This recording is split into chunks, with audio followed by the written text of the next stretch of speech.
বাঙালি খানায় সবাইকে স্বাগত জানাই। আপনারা তো অনেকভাবে তেঁতুল ডাল রান্না করে খেয়েছেন। একবার আমার মতন করে সহজ পদ্ধতিতে আপনিও শিখে নিতে পারবেন ছোট ছোট টিপস সহ। মটর ডাল আর পেঁপে দিয়ে কিভাবে আমি তেঁতুল ডাল রান্না করলাম, চলুন সেটা একবার দেখে নেওয়া যাক ভিডিওর মাধ্যমে।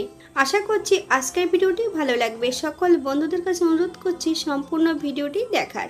এতটাই সুস্বাদু হয়েছিল, আপনি একবার রান্না করলে বারবার রান্না করবেন।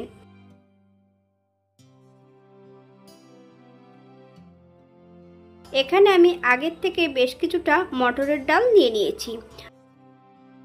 আমি প্রেসার কুকারে অল্প জল দিয়ে একটা হুইসেল দিয়ে নেব। 10 মিনিটের জন্য প্রেসার কুকারটাকে স্ট্যান্ডিং টাইম দিতে হবে। এখানে আমি আগের থেকে বেশ কিছুটা সবজি কেটে রেখেছি। বেশ কিছুটা পেঁপে আর বেশ কিছুটা উচ্ছে একটু লম্বা লম্বা ফালি দিয়ে কেটে নিয়েছি। তবে আপনারা আপনাদের পছন্দ মতন সবজিটা কেটে নিতে পারেন। আগের থেকে আমি কড়াইতে বেশ কিছুটা সর্ষের তেল অ্যাড করে রেখেছিলাম। হাফ চামচ লবণ আর হলুদের গুঁড়ো দিয়ে পেঁপেগুলোকে বেশ ভালো করে ভেজে নেব। উচ্ছেগুলো একই সঙ্গে ভেজে নেব।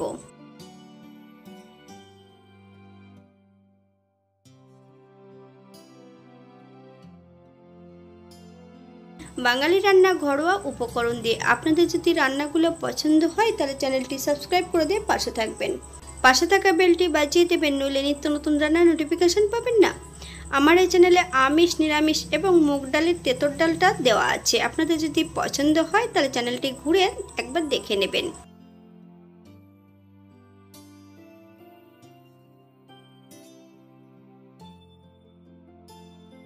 এই পর্যায়ে তেল থেকে সবজিগুলো তুলে নেব। আপনারা এর থেকে কম বেশি ভেজে নিতে পারেন।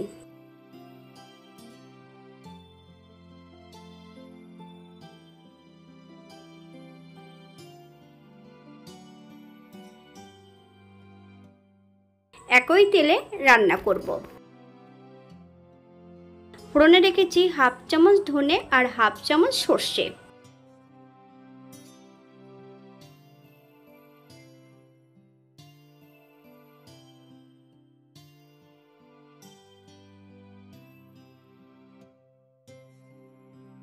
ফোড়ন থেকে সুগন্ধ বেরোলে ভেজে রাখা সম্পূর্ণ পেঁপেগুলো অ্যাড করে দেব।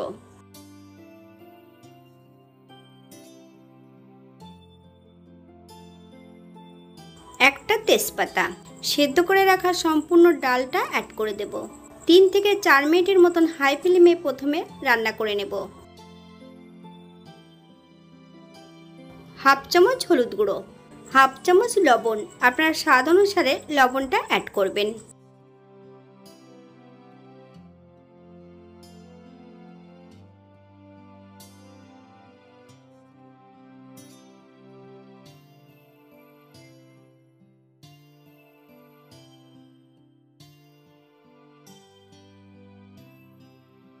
কাপ জল অ্যাড করব।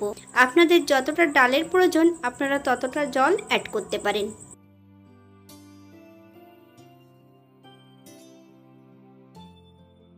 হাই ফ্লেমে 5 থেকে 7 মিনিটের মতন রান্না করে নেব, অথবা যতক্ষণ পেঁপেগুলো সেদ্ধ না হচ্ছে ততক্ষণ রান্না করে নিতে হবে।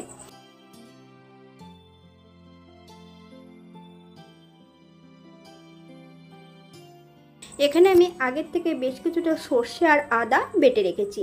তবে আমি সর্ষে কিন্তু হলুদ সর্ষে নিয়েছিলাম। আপনারা এখানে কালো সর্ষেও ব্যবহার করতে পারেন। বেশ কিছুটা দুধ অ্যাড করব। ভালো করে মিশিয়ে নিতে হবে। সম্পূর্ণ মিশ্রণটা আমি ডালের মধ্যে অ্যাড করে দেব।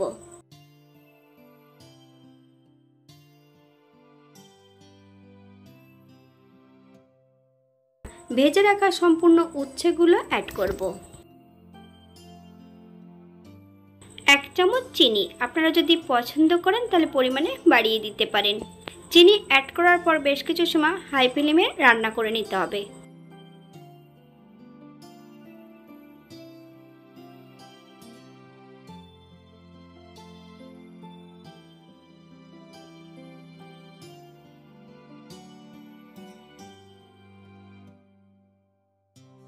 সম্পূর্ণ দুধ এবং বাটা মশলার মিশ্রণটা অ্যাড করে দেব।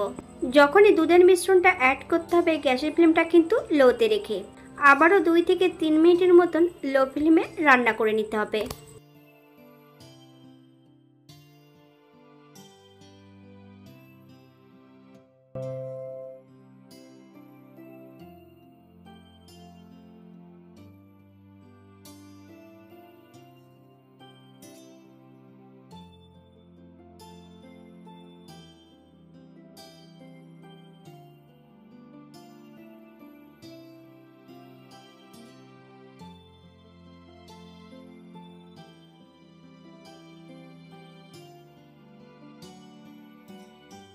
1 চামচ ঘি অ্যাড করব।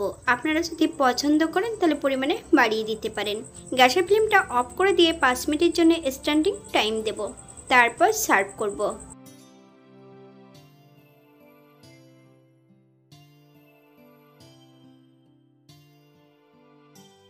এটা দেখতে যেমন ভারী সুন্দর হয়েছিল, এটা গরম ভাতে খেতে কিন্তু অসম্ভব ভালো হয়েছিল।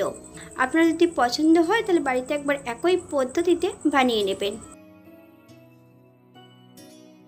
এখানে যদি আপনারা পছন্দ করেন অন্য সবজি বা অন্য মশলা অ্যাড করতে পারেন।